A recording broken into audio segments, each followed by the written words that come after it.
you very much. She is my legal advisor in the office of the governor. Si majenzi wako. We also have to look at these young people and groom them, isn't it? Your Excellency, Dr. Stephen Kalonzo Musyoka, your honorable judges present. I'm not a learned friend, I'm a computer scientist. All the learned friends, wale wako hapa, ningependa kuchukua hii nafasi kwanza, nimkaribishe mwenzangu wa Governor wa Mokueni, His Excellency Junior, na mbiatwa Junior Mutula Kalonzo. Karibu Junior. Thank you. Party leader is going to speak the following day after the meeting. Thank you. All protocols observed. Let me speak quickly so that my party leader, we can hear him. It's important.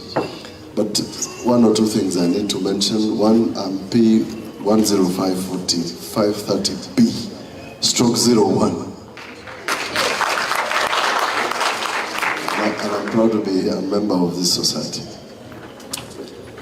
I have two things to the judges, and who are all my friends. Teresia, who is, she's our mother in Mokueni. I want to thank the legal profession, particularly LSK, for the work you have done for the past 2 years about matters, our rights. It's important. When I was in the Senate, Jemima was a lawyer. Didn't allow me to call her that. She calls me uncle. And judges, some judges were supposed to be appointed, and they were not appointed. And I raised the question in the Senate. Little did I know that she was also affected. By the time the Attorney General came to the Senate, the Speaker wanted to eat me alive for raising that concern. But somebody listened. So we must not keep quiet when there are injustices happening in the country. I said this when we were burying Munyao, that the recent events of violence in elections is a very bad precedent. Extremely. Because a violation of the law and a violation of the Constitution in every respect. The second aspect that has bothered me since I was in the legislature was that the drafters of the Constitution envisioned in Article either 25.6 or 25.3 or 24.6 that somebody would approach the subordinate courts for enforcement and or preservation of fundamental rights. Subordinate courts. So that particular clause in the Constitution has never been implemented.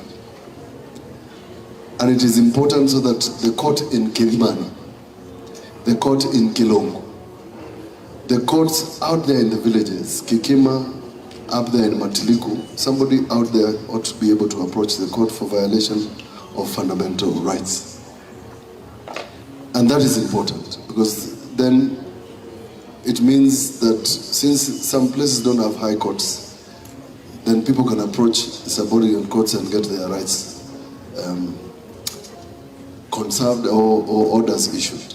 The judiciary, you are suffering just like us. You are suffering like us.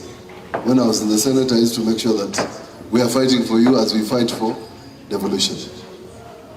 Fourthly, members, when I was a young man, we used to do public, what were they called? Those murder cases. Those pro bono cases. Yeah, those ones. I did so many of those murder cases until I panicked and stopped doing them. But there's a time that will come, and I was approached by Molecho and others about one of the worst environmental disasters to ever happen in the country, Thanke oil spillage. And I want to ask the Law Society to find a method where we can put our heads together to do some of these big cases where half the people who are the victims cannot pay legal fees. It's the same thing Party Leader was doing when it came to these matters concerning Gen Zs. It's important. It's very, very important, even for purposes of precedent. Those, what we used to call public interest litigation cases. In the fullness of time, mimi nitarudi nifanye sheria. Fullness of time. Yes, yes. There's nothing more I miss than being in the legal profession. I miss you guys and I miss court. Hey, kabisa. And I miss the work that we used to do in trying to set legal precedent, arguing difficult cases, but at the same time ensuring that the legal profession grows. Last I checked, mumefika 19,000. Ama mumefika watu ngapi? 20? Yaani kuna mtu namba yake ni 27 something. Oi. Guess what? We are not enough. Don't be cheated. If you do the mathematics, you don't have enough lawyers. The same way you don't have enough courts. So don't musikubali your story that we are too many lawyers. There must be a lawyer in every corner, by the way. Yes. So that then we can, there's enough for all of us. There's enough. Hata mukibadilisha advocacy remuneration order. I'm happy that this profession has grounded me in my politics. This profession. And whenever you need me, Kivuva and team, muniite tu. There's one thing I've done consistently. That is my practice certificate. Kuna kitu mulifanya, mukabadilisha sheria. Na wacha niseme hapa sasa. Niseme ana niseme. When I was in the Senate, we were exempted from CPDs. Mulibadilisha mukaacha Orengo peke yake. At wale above 65. Now how many of us are above 65?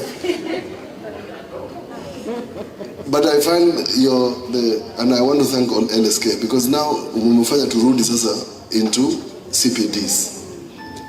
But then we also, I get to sit with some of the people who were like Irene Kiwul, who was my student, to sit in a CPD meeting and listen in, which is a good thing. So kuna kitu tulikuwa nakosea when mulikuwa natupatia exemption. Kwa hivyo mkifikiria kubadilisha, badilisheni. So that we are not suffering. Because it's important for lawyers to have their practicing certificates. The lawyers in the counties, solicitors and others, in Makueni we say you must have a practicing certificate. And if you apply for a job, na una hiyo, story yako imekwisha. Yes, please. So they must comply, and I want to give you my assurance we will comply in ensuring that the legal profession can meet the standards that we wanted it to do. Ni hayo tu sasa.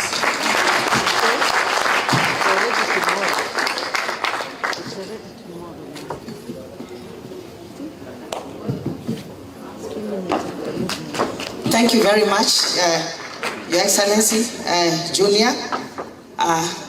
I'll just like to take this opportunity first to thank you for having this function in Machakos County. When you come here, this means Machakos grows economically. We keep on saying Machakos is a place to invest. And here in Machakos, we are supporting our investors in whatever way we can for them to continue growing. We are becoming a destination for conferencing, and soon we'll be advertising all our hotels so that you can know what Machakos is made of. So karibuni Machakos.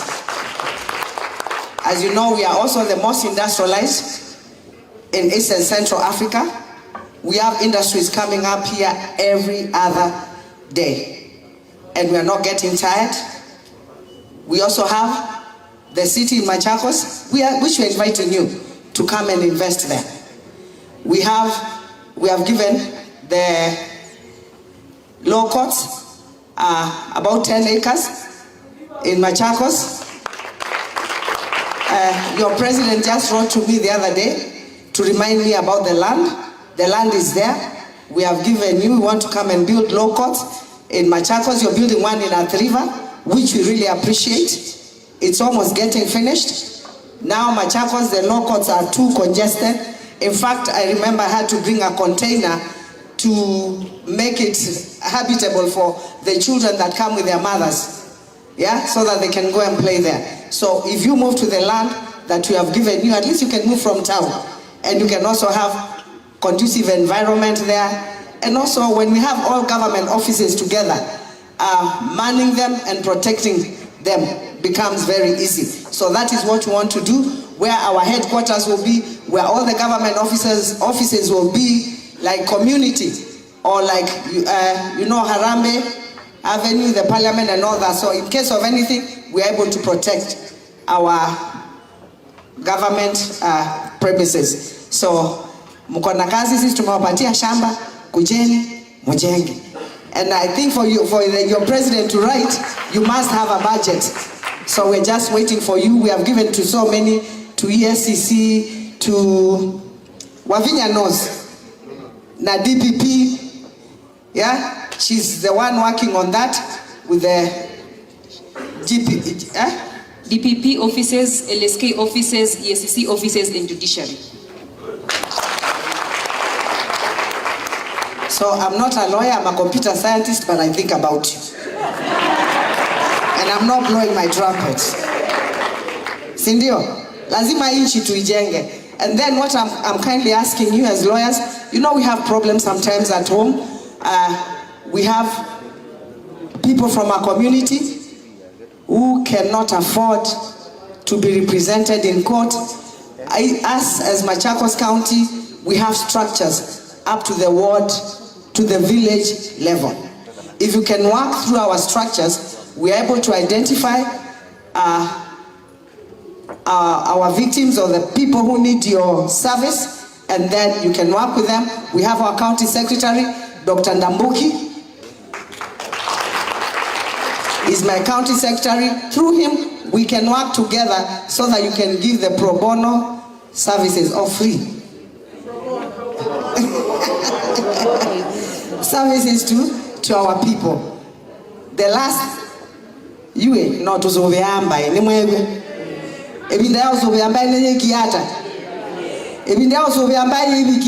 Hi cousins. Cousins are here. Lazima sisi wote sasa kwa nguvu za Mwenyezi Mungu tutembee pamoja. Hakuna mtu katika nchi saa hii akona experience ya kuongoza Kenya kama Dr. Stephen Kalonzo Musyoka. Kalonzo Musyoka has been the Vice President of the Republic of Kenya. He has been a minister in so many of these ministries.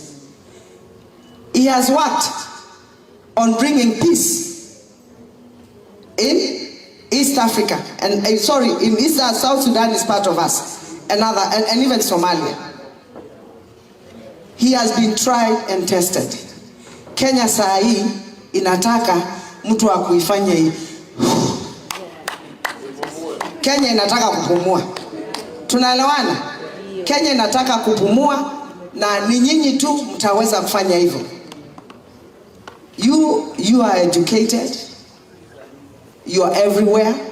You know what needs to be done. Our people are suffering.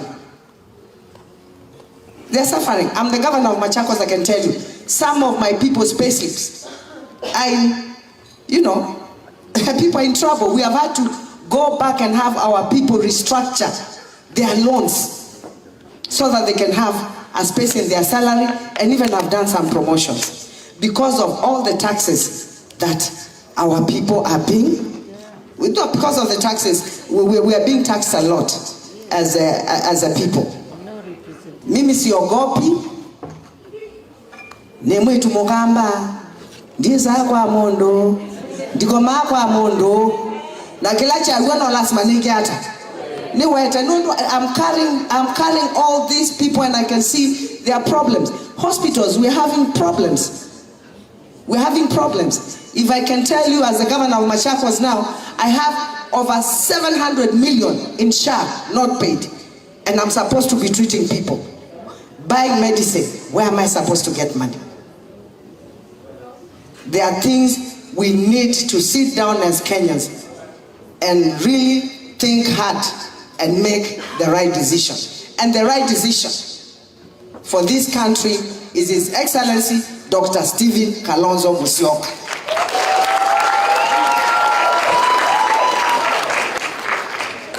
Hapa Machakos, Kitui, Makueni, you don't worry. Cousins, hapa tumefunga. Yule hayuko na yeye hayu. Sindio? Bano lazima tusubirie chao. Bye. And we must speak with one voice. You see, so many of our people have been sacked. They have been removed from government. And we are just, you know, some of us are just quiet. In the army, will you look now, how many people do we have? In the national government, how many people do we have? Na watu wetu tu wakitolewa, watu wananyamaza. Mawakili, onenyo mungaito telezi ando maito. Nondo tebutwa teke hata. Tebutwa to thele. So tusimame na watu wetu, na let me tell you, vizuri kujipenda. Tuka makuyenda ba imundu wezo otwenda tambaye ya kamba. Na tinwizi tuone ka hata ukiwafanya nini wanafanya nini, wananyamaza. But wakati wa kunyamaza umefanya nini? Umeisha bwana. Ongea. Si ndio? Wakati wa kunyamaza umefanya nini? Kama umefinywa, kama mtu amekukanyaga mali, mwe tafadhali nginyuke. Nondo ni wekete hata. No ngine tanginyuke. Kwa hivyo tafadhali sisi tuongee. Mliona mimi mtu hawezi akasimama, yes yeye ni president, mimi ni governor, lakini hawezi akakuja akasema kama ni wajinga, hawana akili, mkubwa yao ni mjinga, munene akoumwa na kuniweka hata no umwa. Na nicho muonie na leo thi mukutanoni na ngikembete atumaniwe ni thi mukutanoni munene akwaka uma wenibo nina lilo thi mukutanoni na ina mata bisene sama tunenge ndai hata ambaye ya chao ya kamba na ambaye ya kamba no inenga we chao ndai tisawa. So Your Excellency Dr. Stephen Kalonzo Musyoka, sisi tunakuombea. And let me tell you, you have loyal foot soldiers. Hawezi kuwa hivi na hivi. Lazima usimame na nini? Na msimamo. Tuasia no wa musitika semba na ketike kata. Tika mina na ito tambaye akamba ni tukongamana nyu. We want more. When we had ilata ina anene ingi kono. Interview na ikonwa ni maenda makatila kimanza kinene makeke ando maito. Lakini yuko maofisini ama nene tena ando. We don't have. Na wengine wakipata viti kwa serikali wanaenda tu wanafikiria juu yao. They don't help their people. Hiyo tumekataa kama mbaye ya chao ya mokama. Na ndimine ne muombe. Na nidie ingembe wakamba. Aombe mema. Aombe mwevo. Ne muombe. Mwewa mutangwa. Zukulu kwa mumutei. Melenge kwa yene. Vawe yene. Tisawa. Wow, thank you very much. I want to thank you for inviting us. You know we love you. We love the job you do. Na hiyo kazi mnafanya.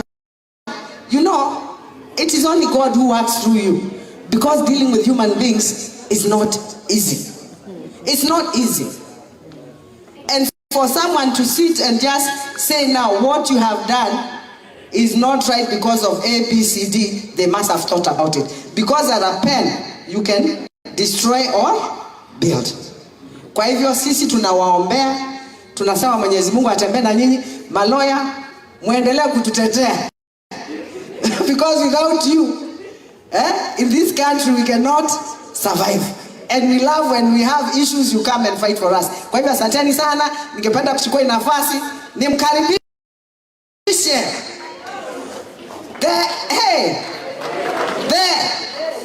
the sixth President of the Republic of Kenya. Hey.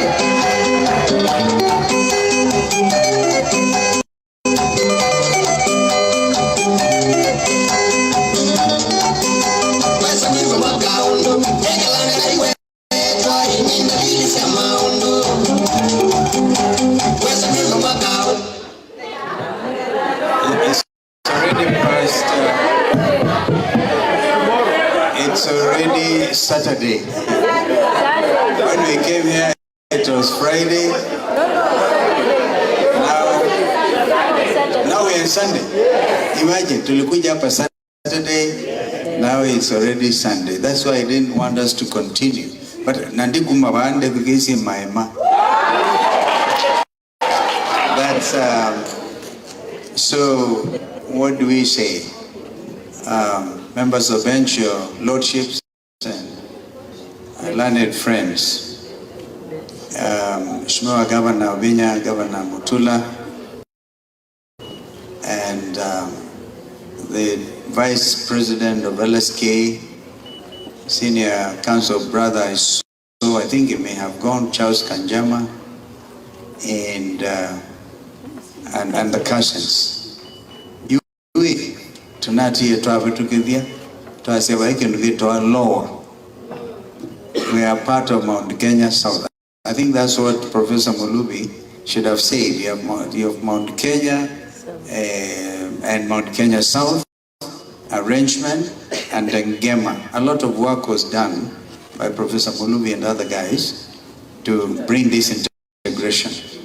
I wish Professor Kibwana was here so I can assure him mundu wonde ulubinyewe nika songo nikasi. Not just a kamba na kuyu. So I think there was a misrepresentation of some sorts. So when Rigiji said I cousin, people thought it was just talk about Kambas and Kikuyus. No.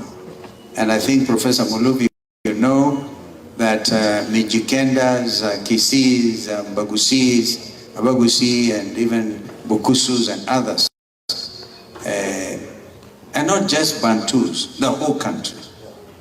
Yule ambaye amevinyiliwa na policy ambayo inahujumu nia na nafsi za Wakenya ni kasi. Kwa hivyo hai kasi. Lakini hawa Mount Kenya wanaelewa na Kikamba, so I will speak in Kikamba. A little bit of it. Kana tiyo nondo mukamba isi. Now it's very important for you lawyers, mukamanya ndimo maundu maimba ukamba akamba manena na ndimo ila inge makwina londo mwali watu tabia. You spread very strong messages kwa ndimo wangeleka niwe mukamba waita will have to teach you that Kikamba. Mukamba asya kiadhi kia kumbe mwakamba no dhokoni. Imagine what ingu with the iko na we amabu ma dhokoni with the maybe to give you some resolutions.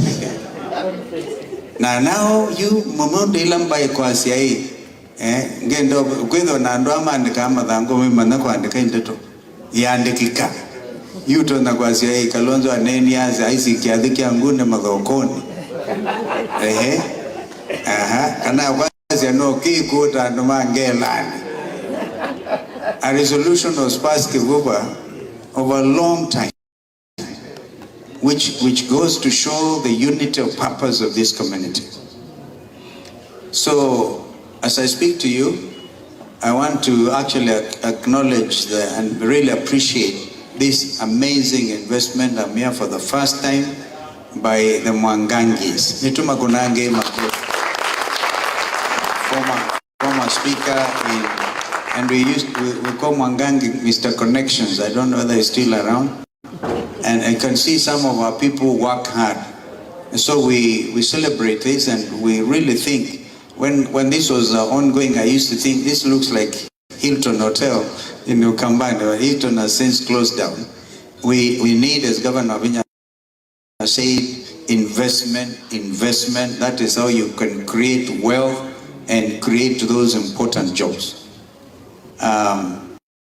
Kila kingine kwa senemo beano ndo members of LSK, Mount Kenya South, Panamanyithia, for this wonderful. Is this the third edition or fourth edition? Third edition. Ondo Professor Kibwana wanena. Yeah, we have had great minds from this community. in the legal fraternity. The late Chief Justice Kitili Mwendwa, Attorney General Matthews Guy Molly, of course our brother Senior Counsel Willie Mutunga, and the other bigger names you've forgotten, even from the point of the bench. And wakati kama suvia hii nena kikamba ngweti kalanda tole kwa ziba hapa hii mundu ile report kanai mayaji maitume ba monde president wa Court of Appeal kwanza wa mbai tu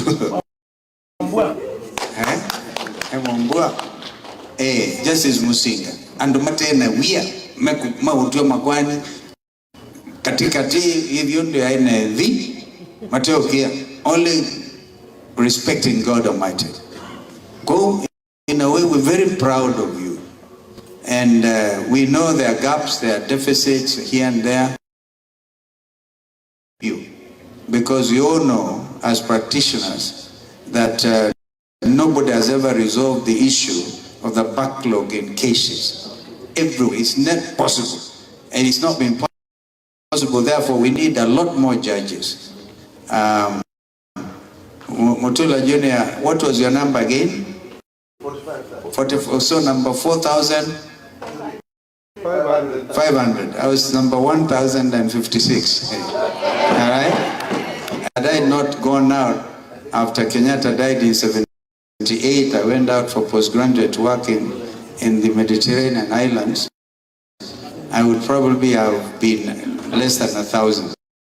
So I delayed by 1 year. But be that as it may,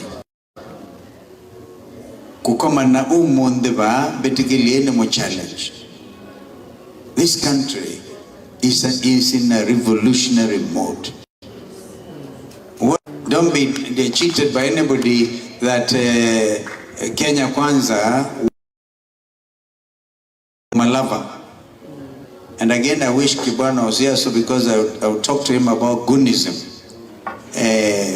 The Madikoma Manya was nothing. Just people between themselves, sibling rivalry here and there. Because CS Mutua is one of us, it's not a big issue. But there's a bigger issue that we cannot, in a democratic, in a country that claims to be under the rule of law, in a country that wants to witness democratic elections, have a situation where you just can't breathe.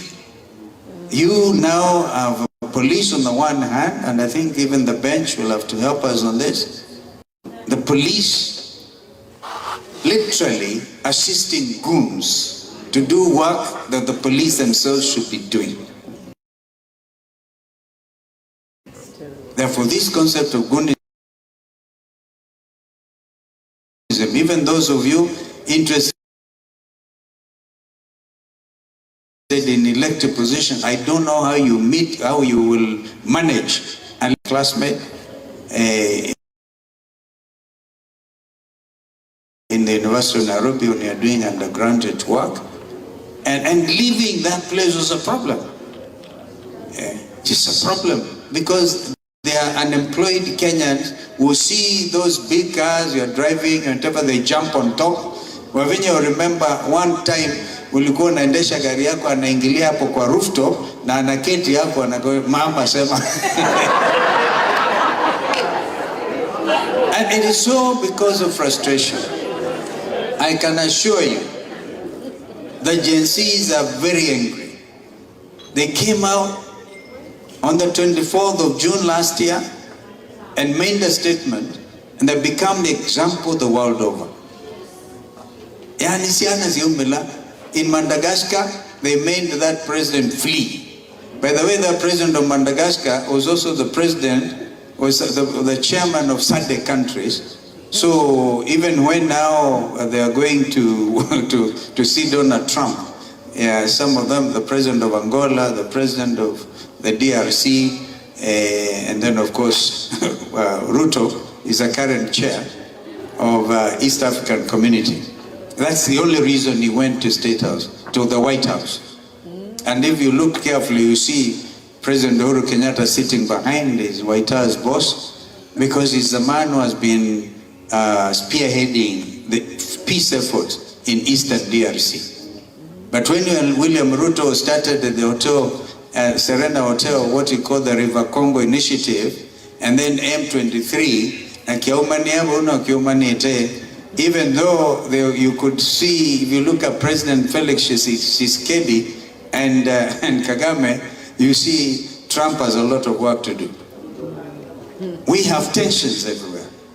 So the president of Madagascar fled. Seychelles have had one term, inspired by Gen Zs. If you remember, because of inequality in administration of the fee payment scheme, even in Bangladesh, the Prime Minister of Bangladesh, that was the one who followed immediately after the 24th of June last year. She had to flee by helicopter to India because the Kenyan Gen Zs also inspired them. And here, they didn't even participate actively in the recent by-elections because they're still watching they're studying the situation. And they're wondering what is wrong with their country.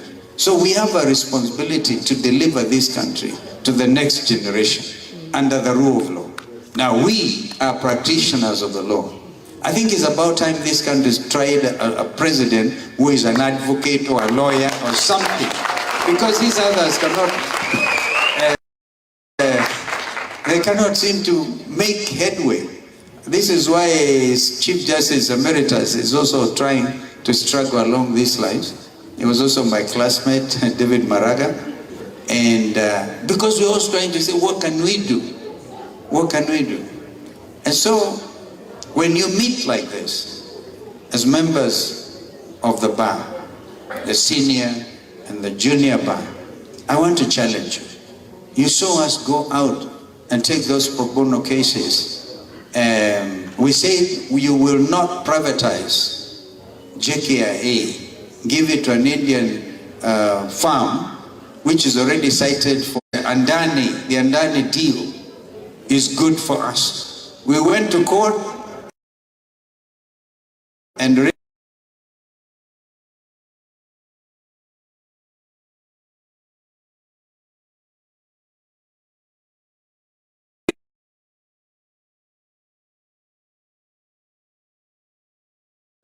Namwe and others came in strong. Justice reigns. Look at just yesterday, Justice Nyanga, Ga and Chikiti and Mugambi made a very important ruling about party hopping. Because you must also dig in, you must really do something. They actually say because there's a public interest petition regarding the governor of Isiolo, who was elected on a Jubilee ticket, but he went and behaved in a manner that suggested he had already left Jubilee. Now those judges came out with a landmark ruling. So we want to see, because they're saying the will of the voter is sacred. You cannot just use them as vehicles. You use a Wiper Patriotic Front and you get elected as an MCA or a governor or a senator, all those positions, and then you get in there. Or look at us in the case of what happened in Azimio. Some of us signed that coalition agreement. Chap. Wiper Patriotic Front.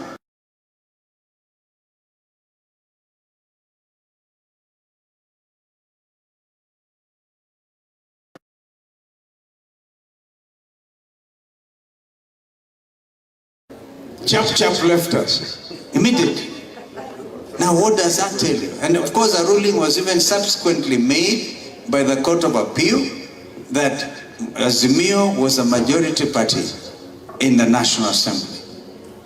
Personally, I've been very disappointed, and today I even reminded people like Wandai, Opio Wandai, who should have taken that position following that ruling and say he's even doing away with that appointment and a broad base or whatever it is, and now that he is now been confirmed was a majority leader, he would have dumped that.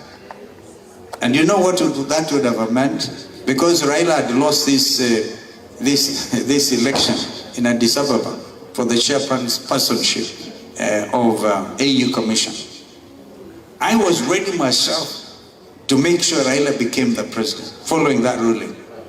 But because of selfish interest, people were confusing our democratic practice for whatever, people looking at self-interest. What happened? The so-called experts did not want to hear that there's this ruling by the Court of Appeal. Now look at what that does. What does that do to the conscience, the national conscience? Are we serious about democracy? This is what the young people are saying. We don't believe in none of you. We don't believe in any of you. So I want to challenge us, therefore, that the law society from this region, I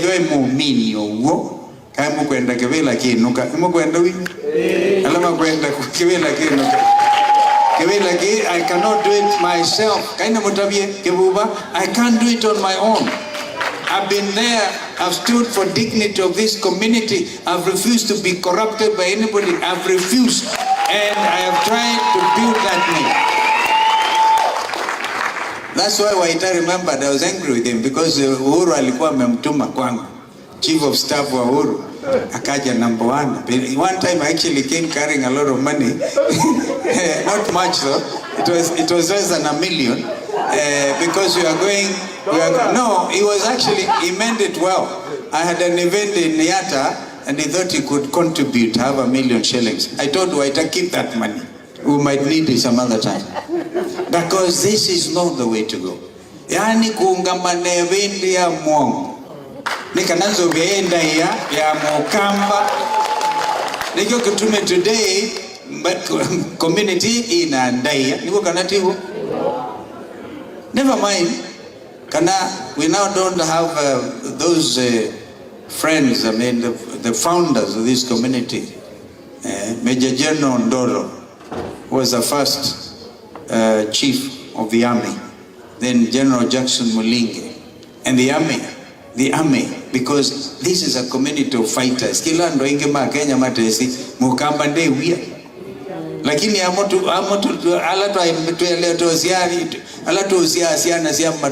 we are not instilling in them. And this is where we must thank our community, our cousins from the mountain. I'm told, in fact, on the 13th, I'm going to attend a graduation of about 1,000 or 13,000 young Kikuyu men and women who have gone through some process of accepting and being told who they are. They appreciate. Lakini Akamba, we don't have that. We don't have that. So we are producing young men and women without that cultural upbringing, I mean, or whatever, anchoring. And so, what am I telling you? Mweka wavinya wanawewa kana andumaina mawia mabuti toye nemeke tata. You shouldn't worry. And some of them, therefore, because if you talk that language, makambe kwa say, hii tuenda kwenda tu kwa serikali. And we have Constitution 2010. If it was not for that document, which some of us worked so hard for, our late brother Mutula Senior, I had to tell Kibaki, the man who can deliver this constitution after my sister Mother Karua resigned, was Mutula. And Mutula worked hard together with all of us. We delivered Constitution 2010. That is a document. That's a document that holds this nation. Those rights, the right to assembly, to picket under Article 37, those other, the Constitution is so strong on human rights. The whole chapter on UN Convention on Human and People's Rights brought together into this country. Under Article 2, I think it is, of the Constitution. We have imported, and we are part, therefore, of the international community. One of us worked hard for that. From this community, I can give you a secret here. Niongo azino bakatu mele onala nini onala nene onala ku. Senior counsel Kyoko Kilukumi. How many of you know him? I wish Kyoko was here. Because I tried to push for him to become the Solicitor General. And Raila then, after this was after 2007, Kibaki had, I think the other Chief Justice nominee, Vishram. So I told Kibaki, you're giving Vishram Chief Justice, I want Kyoko Kilukumi to be the Solicitor General. But after the Kofi Annan talks, then of course Kibaki and everybody Raila came with oomph. And he said, no, we are not taking those arrangements. That's how William Mutunga became the Chief Justice. Now, I don't think this community should feel deprived. These minds are powerful. If we get our senior counsel, Kyoko Kilukumi and others to know where we wanted them to go, Kivuva, you're young, you're chairman of LSK Nairobi branch and other places. There is not an office you cannot occupy in this country. Edwano Kalonzo kumanya mazi. No, bayo ndonge yu kiadhi kitwe mukamba izi kiyozo mobiyo. Kiyone kikamba. Kiadhi kiyone kitwe kia 2027. And I can tell you, I don't know where this friend of ours, a composer, Kenwa Maria. It is true, research has been done. And now, all we need to do is to maintain the tempo. And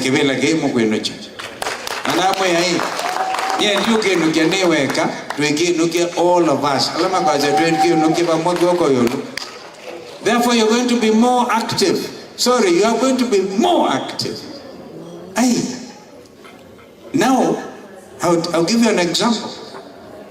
You see what is happening under the so-called infrastructure bond, wanting to make Kenya Singapore, first world country. And we tell them you can't do that. With the type of reputation as the most corrupt leader in the world, the reigning champion of who is most corrupt president in the world is there. The one was in, I think the Gen Z's world voted for him. And he fled to Russia. What was the name? President of Russia, of Syria. Assad. Assad, the most corrupt. Now number 2 was William Ruto.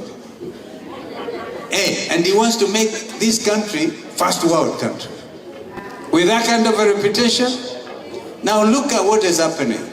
2 days ago, without public participation, and judges, wait for us. We are coming. And I want to challenge the bar. I want to challenge the bar. You will not allow Safaricom to be sold just like that for a song. You won't. So I want to see how many of us are ready to go on record to defend this most productive Kenyan company called Safaricom. Just been sold off like that. And you ask yourself, if it is 200 billion, what is the cut for those people doing the deal? Waita used to work for Safaricom. The most productive, the most profitable. How do you just sell it off? All right? And William Ruto says he's going to build so many dams. And I keep on reminding him, the High Grand Falls Dam is a Vision 2030 project. I think it's important for you as lawyers to know. I wish Wilfred Nyamo Mati is a member. He's from here. Wilfred Nyamo is from my village, actually. He has taken this matter very seriously because he's been acting for that consortium of the UK. William Ruto meets a patient for as far as Tana River and Garissa, and therefore you stem the flooding, you must be starved of development. And this wameiba hii na hii, wameiba baiskeli. When I was coming here, my driver said,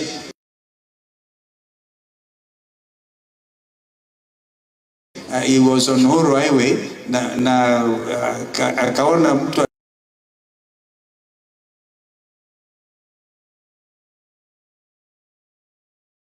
na gonga kio imeenda. And I must conclude.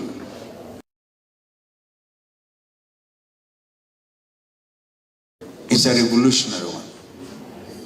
And so let us start by going to court this week. Say a matter like that. Don't leave it to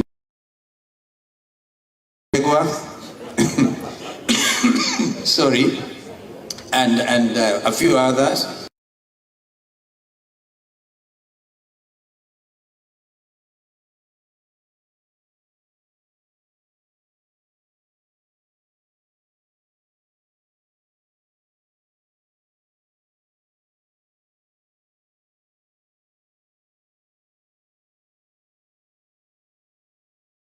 The moment you go and you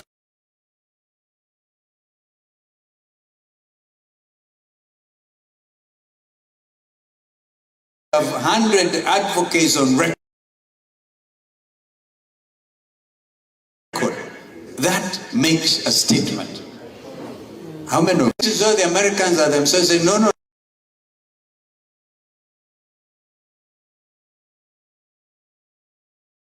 in the security sector, but not to use our support to terrorize Kenyans. So the whole world is looking at this country. And therefore, we have to be the change, as Barack Obama would say, the change we want to be. So I'm here to encourage you today to come out. Rigiji was the other day comparing the supporters of our late friend Raila Odinga. You see Jim Orengo, Senior Counsel, we see Otiendo Molo. When it comes to talking, the people talk. There's even a lady called Millie Odhiambo. Millie says she's a bad girl because she's fighting for a cause, fighting a cause. I think the problem with us is we are too genteel. Can we be a little rough and come out there and talk?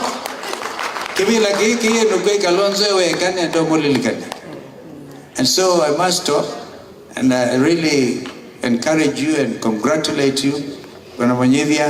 Thank you so much, and please, even as you stress, because this is amazing, because we are not here wearing wigs and things, those wigs, boring stuff, right? And to terrorize magistrates, and you go there and judges say you're most learned. This is you, this is who you are. But I have a problem na ikalesi ya kaniki, nondo na ilesi ya kuna mukanda na kuna mukanda wa kwata we mazatani yangi. So let us think through these things. Let's think through these things. So I really want to thank you. It's been a long day, but I'm not leaving here until I hear my mom. And Professor Muluvi and the team, thank you for the work you've done. Thank you so much. For once, I can tell you, our people, the research that was recently done, I can tell you this, because somebody was briefing me, it's not even for publishing, the kind of support this community has and wanting to go for the presidency is at 86% as of yesterday. It's the highest ever. The highest ever. And then this is coming up all over. It's coming up from Mount Kenya region, it's coming up. Matiang'i is trying a little bit, it's coming up. And so, all right? And in Luo Nyanza, this is why you see me going there and reminding them. I can tell you, the Luos are listening to us. And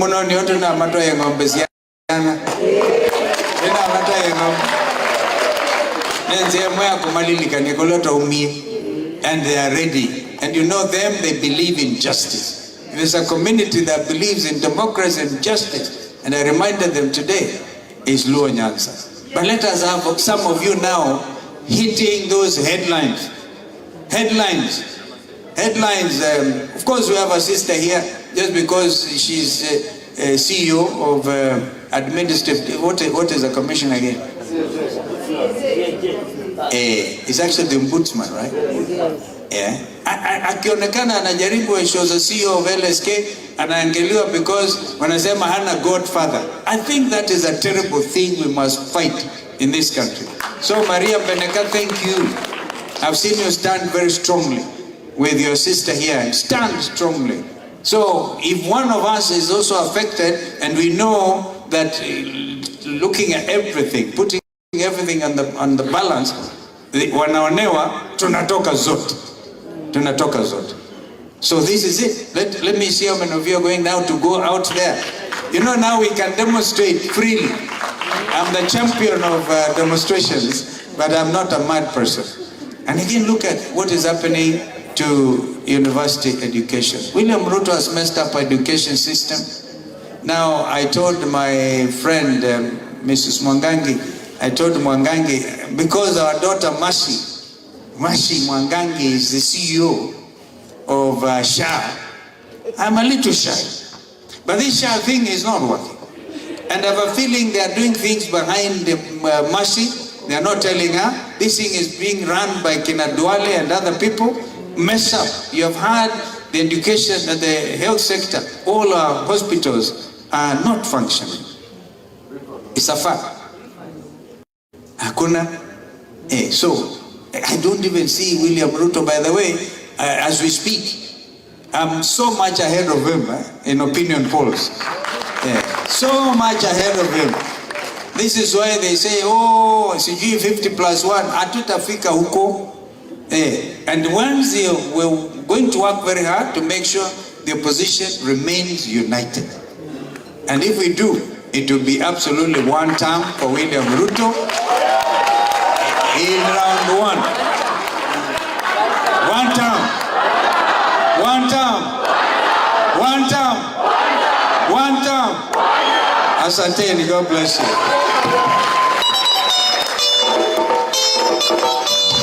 All right. Kidogo DJ. The sixth, please. Just come here. His Excellency, the Governor of Makueni, come. Governor of Machakos, come. Mr. Fixit, come. Nimesikia kuna mheshimiwa anaitwa Kavudha huko chini, mkuje. I need the cake set up here. And meanwhile, we set up the cake and we also set up the band for Maima. So that the six opens for us the floor for Mwale. And then Honorable Justice Telesia Madeka uga totile keki. Na yeye ndio ndo uso ambaye Telesia Wabinya Nicholas, next Vice President uga. Maora Kabata njo ndo uso ambaye ende mashimo na genoma uga wambo tuli ninde tu kuambia. Nondwa machao mashimo. Mashimo ambo tuko ni kamwe tweet la keki. Ena the six na governors.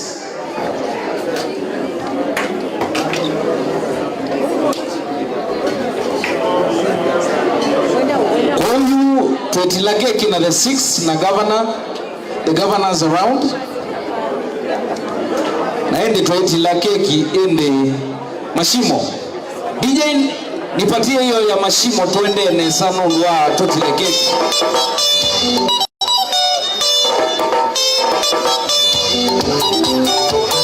Yes.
Yesu,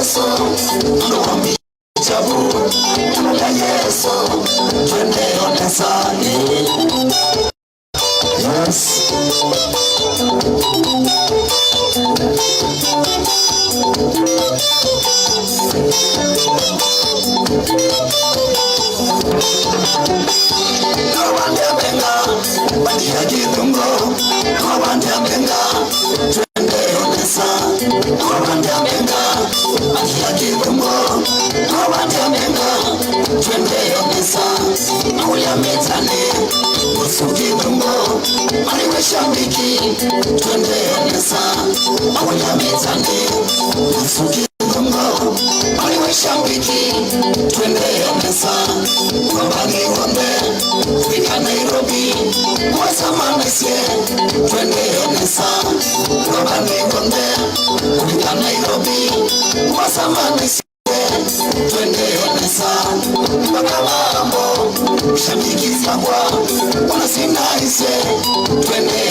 Ndio tuna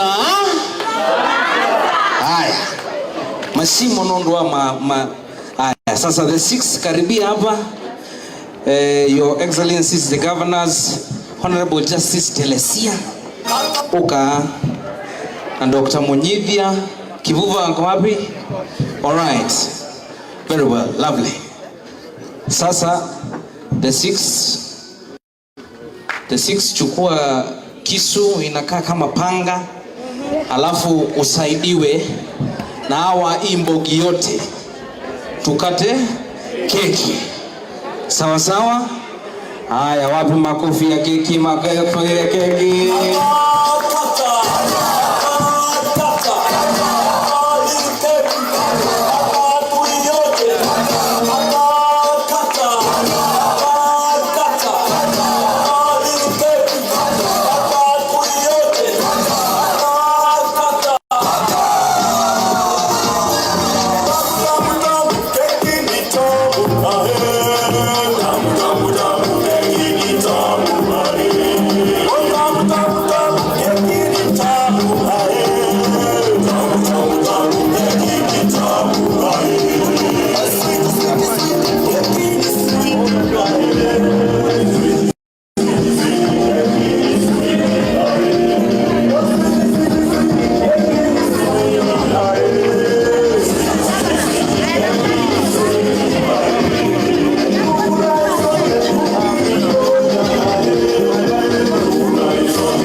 Nataka mnisaidie kidogo dakika moja, msiniulize swali, alafu tukimaliza tawaambia hii kitu tunafanya ni ya nani. Sawa?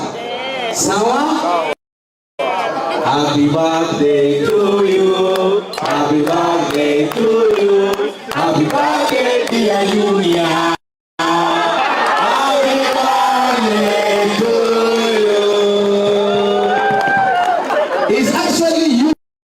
Birthday. Yes.